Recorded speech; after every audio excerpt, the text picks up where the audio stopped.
Hello everyone, my name is Dr. Amit Vats. Today we discuss continuity of two independent variable function f of xy.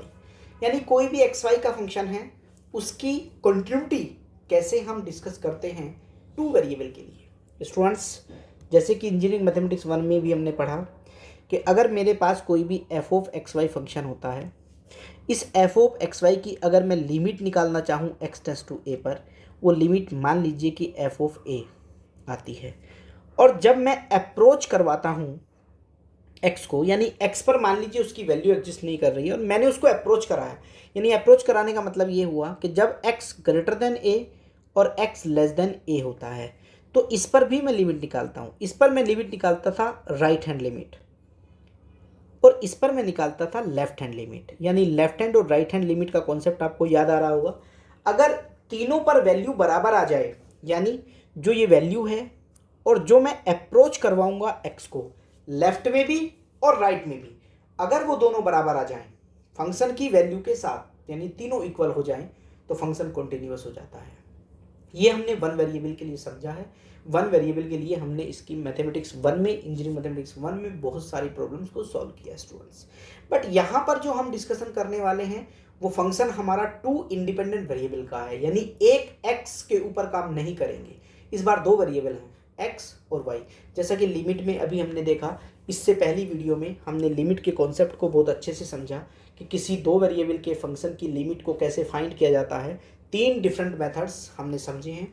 उनमें से जो सबसे best था वो substitution method था, जिसमें कि हम y = mx⁴n को सब्स्टिट्यूट करते थे, जिसमें m और n दोनों ही रियल नंबर होते थे। जरूरी नहीं है आप y = mx⁴n को ही सब्स्टिट्यूट करें, आप x = mx⁴n को भी सब्स्टिट्यूट कर सकते हैं। यानी मेरा मोटिव केवल ये है कि जो दो इंडिपेंडेंट वेरिएबल का फंक्शन है उसे किसी एक वेरिएबल में कन्वर्ट कर लिया जाए, या तो वो x में कन्वर्ट हो या तो फिर वो y में कन्वर्ट हो, यानी दोनों में से किसी एक में कन्वर्ट हो जाना चाहिए। तो जब हम उसे दोनों में से किसी एक में कन्वर्ट करते हैं तो उसकी डेफिनेशन को फिर हम अप्लाई करते हैं। तो स्टूडेंट्स, यहाँ पर हमने क्या किया कि जो फंक्शन हमारा है उस फंक्शन की लिमिट हम जब निकाल रहे थे मेन पॉइंट के ऊपर, और फिर हमने उसी को अप्रोच कराया, यानी लेफ्ट और राइट में दोनों को अप्रोच करवा के देखा और तीनों वैल्यू बराबर आ गई तो फंक्शन कंटिन्यूअस हो जाता है। अब यहाँ पर जब हम टू वेरिएबल के लिए बात करेंगे तो टू वेरिएबल के लिए भी हम इसी तरीके से बात कर रहे हैं। कैसे कि मान लीजिए मेरे पास कोई भी एक फंक्शन है। फंक्शन कौन है? यहाँ पर टू इंडिपेंडेंट वेरिएबल का फंक्शन है। तो मेरे पास जो फंक्शन है वो टू इंडिपेंडेंट वेरिएबल का है। मान लीजिए कि मेरा फंक्शन ये है कि f ऑफ xy। अब जो f ऑफ xy है इसकी मैंने लिमिट निकाली x टेंड्स टू a और y टेंड्स टू b पर। ये जो लिमिट आई, मान लीजिए f ऑफ a b आ गई। कोई लिमिट आएगी, कोई वैल्यू आएगी, वो f ऑफ a b है। ये मैंने सब्स्टिट्यूशन किया है डायरेक्टली, x की जगह पर a और y की जगह पर मैंने b रख दिया। अब यदि मैं x एंड y दोनों को ही अप्रोच करवाऊं a एंड b रेस्पेक्टिवली, और वो वैल्यू भी f ऑफ a b ही आए, यानी यहां पर भी f ऑफ a b और यहां पर भी f ऑफ a b, ये तो फंक्शन की डायरेक्ट a और b को वैल्यू रखने, यानी ये x बराबर a, y बराबर b पर वैल्यू है, ये दोनों इक्वल हैं, इन दोनों पर वैल्यू आई। ये अप्रोच करवाने के बाद आई, क्योंकि मान लीजिए उस पर वैल्यू नहीं आ रही है, इनडिटरमिनेट फॉर्म बनाता है, उसके नियर अबाउट किसी पॉइंट पर आनी है वैल्यू, वो f ऑफ a b आ गई है। अब अगर ये दोनों वैल्यू इक्वल हो जाएं, यानी जब मैं एट द पॉइंट पर वैल्यू निकालूंगा, मे भी हो सकता है ये वैल्यू आपको गिवन हो, दे दी जाए, और मैं फिर अप्रोच करवाने के बाद वैल्यू निकाल, तो अगर ये दोनों बराबर आई तो फंक्शन की लिमिट एग्जिस्ट करेगी, यानी फंक्शन कॉन्टिन्यूअस हो जाएगा। और यदि ये दोनों बराबर नहीं है तो फंक्शन कॉन्टिन्यूअस नहीं होगा, फिर वो फंक्शन उन पॉइंट के ऊपर डिसकंटिन्यूअस हो जाता है। तो जब भी हम किसी फंक्शन की कंटिन्यूटी को चेक करते हैं तो उसके लिए लिमिट का आना बहुत जरूरी है उन पॉइंट्स के ऊपर जिस पर हमें कंटिन्यूटी चेक करनी है। तो स्टूडेंट्स, अगर हमें इसकी कंटिन्यूटी को चेक करना है तो सेम डेफिनेशन जो कि पहले लिमिट में पड़ी, पहले हमारी लिमिट l आ रही थी, अब हमने उसे f ऑफ a b कहा है, यानी let f of xy is a function. कोई भी मेरे पास एक फंक्शन है f ऑफ xy, अब ये जो F of x Y function है which is continuous at x equals to A and Y equals to B, यानी इन पॉइंट के ऊपर फंक्शन कॉन्टिन्यूअस हो जाएगा। कब? जब कोई positive real number epsilon greater than 0 exist करे, कोई भी पॉजिटिव नंबर होगा, आर्बिट्रेरी नंबर है ये, और डेल का भी एग्जिस्ट होना जरूरी होता है, सच दैट किस प्रकार से f of x y minus f of a b less than epsilon, यानी जैसे जैसे x f of x y a b को अप्रोच कर जाएगा, बट एक्स का ए को अप्रोच करना जरूरी है और वाई का बी को अप्रोच करना, यानी व्हेन एवर ये डेफिनेशन पहले एग्जिस्ट करे।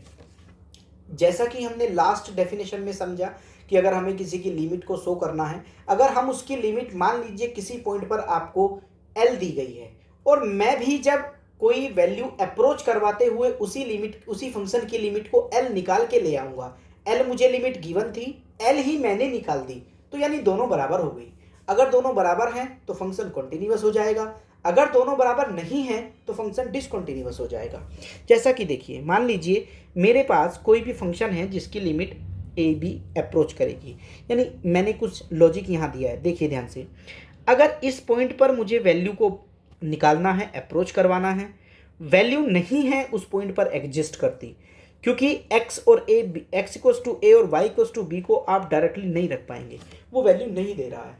बट जब मैंने जो मुझे गिवन लिमिट है ए और बी पर, अगर वो वैल्यू और पहले वाली वैल्यू दोनों बराबर आ जाती हैं तो उस फंक्शन की लिमिट एग्जिस्ट कर जाएगी, यानी फंक्शन कॉन्टिन्यूअस हो जाएगा। लेकिन अगर ये दोनों बराबर नहीं आती हैं तो फंक्शन डिसकंटिन्यूअस हो जाएगा। एक एग्जाम्पल से डिस्कस करते हैं। एक एग्जाम्पल है f of x y x square y upon x square plus y square. जब एक्स और वाई जीरो नहीं है तब ये फंक्शन है, कंटिन्यूअस है at x equals to zero y equals to zero पर मुझे शो करना है। जबकि उसने कहा कि जब एक्स वाई जीरो जीरो होते हैं तो उसकी लिमिट जीरो आती है, यानी मुझे क्या करना है, जो फंक्शन मुझे एट द पॉइंट पर दी है वैल्यू जिस फंक्शन की जीरो, मैं अप्रोच करवाने के बाद भी, लेफ्ट और राइट में अप्रोच करवाने के बाद भी ए और बी को, यदि मैं एक्स और वाई को ए और बी की तरफ अप्रोच करवा दूं और उस पर भी वैल्यू जीरो आ जाए तो इस फंक्शन की लिमिट एग्जिस्ट कर जाएगी, यानी जो गिवन लिमिट है और जो अप्रोच करवाने के बाद लिमिट मैंने निकाली है वो दोनों बराबर हो जाएंगी, और बराबर लिमिट होने का मतलब है कि फंक्शन कंटिन्यूअस हो जाएगा। तो स्टूडेंट्स ध्यान से देखिए, मैंने वही कॉन्सेप्ट दिया कि मैं इसमें y equals to M x रखूंगा। जैसे ही मैंने y equals to M x रखा और उसको सब्स्टिट्यूट किया तो वैल्यू जीरो आ गई। अब वैल्यू जीरो आई, पहले भी जीरो थी, अभी भी जीरो है, यानी फंक्शन कंटिन्यूअस हो जाएगा। यानी कंटिन्यूटी हमेशा लिमिट के ऊपर डिपेंड कर रही है। अगर आपको लिमिट का कॉन्सेप्ट क्लियर है तो कंटिन्यूटी में कोई परेशानी नहीं आएगी। बस एक लिमिट गिवन होगी, एक आपको फाइंड करनी है। अगर गिवन लिमिट अप्रोच दी वैल्यू पर फाइंड जो लिमिट करेंगे आप, वो दोनों बराबर हो जाएंगी तो फंक्शन कंटिन्यूअस है, और वो बराबर नहीं है तो फंक्शन कंटिन्यूअस नहीं है। जैसा कि आप नेक्स्ट एग्जाम्पल में देख पा रहे हैं, मेरे पास कोई फंक्शन है, एक्स और वाई जब जीरो नहीं है तो फंक्शन ये है, और जब एक्स वाई जीरो होते हैं तो वैल्यू जीरो आती है। Function is discontinuous at x equals to zero and Y equals to zero पर। तो कैसे हम चेक करेंगे students, Y equals to M X मैंने रखा, जैसे ही एम एक्स रखा तो M upon one plus M square आ गया। एम अगर जीरो हो गया मतलब डिफरेंट पाथ पर डिफरेंट वैल्यूज आ रही है, जैसे ही मैं पाथ चेंज करता हूँ लिमिट चेंज हो जाती है। इसका मतलब इसकी फंक्शन की लिमिट जीरो जीरो पर एग्जिस्ट नहीं कर रही है। बट उसने तो मुझे कहा था कि वैल्यू तो जीरो आएगी, बट जीरो तो आ नहीं रही है, वो तो डिफरेंट पाथ पर डिफरेंट वैल्यू दे रहा है, यानी दोनों वैल्यू आपस में बराबर नहीं है। क्योंकि दोनों वैल्यू आपस में बराबर नहीं है तो फंक्शन की लिमिट एग्जिस्ट नहीं कर रही है, यानी फंक्शन कॉन्टिन्यूअस नहीं होगा। This function is discontinuous at x equals to zero and Y equals to zero पर। तो इसका मतलब ये है स्टूडेंट्स कि अगर मुझे अपने फंक्शन की कंटिन्यूटी को देखना है तो मैं इस तरीके से अपने फंक्शन की कंटिन्यूटी को चेक कर सकता हूं किसी भी पॉइंट के ऊपर। बस मुझे क्या करना है कि जो भी मेरी लिमिट गिवन है, अगर वही लिमिट मेरे फंक्शन की आ जाए, दोनों बराबर हो जाएं तो फंक्शन कंटिन्यूअस हो जाएगा, और वो दोनों बराबर नहीं आती हैं तो फंक्शन डिसकंटिन्यूअस हो जाएगा। नेक्स्ट वीडियो में हम डिस्कस करेंगे डिफरेंशियबिलिटी क्या है, कैसे फंक्शन की डिफरेंशियबिलिटी चेक की जाएगी टू वेरिएबल में, और कुछ कॉम्प्लेक्स वेरिएबल फंक्शन का सेपरेशन कैसे होगा। क्योंकि जब तक मुझे कॉम्प्लेक्स वेरिएबल फंक्शन का सेपरेशन करना नहीं आएगा, मैं इस मॉड्यूल में मॉड्यूल नंबर 4 मॉड्यूल नंबर 5 में आगे नहीं बढ़ सकता। मेरे लिए सबसे इंपॉर्टेंट है कि मैं कॉम्प्लेक्स वेरिएबल फंक्शन को, रियल और इमेजिनरी पार्ट को कैसे कैसे अलग किया जाता है, इस पर भी लॉजिक समझूं, इसको डिस्कशन करूं कि कैसे मैं उनको अलग कर सकता हूं, क्योंकि मुझे उनकी आवश्यकता पड़ने वाली है। तो नेक्स्ट वीडियो में हम यही डिस्कस करेंगे, डिफरेंशियबिलिटी क्या है, कैसे डिफरेंशियबिलिटी आएगी और फिर कैसे सेपरेशन किया जा सकता है। नेक्स्ट वीडियो में हम डिस्कस करने वाले हैं। Thank you very much students, thank you very much.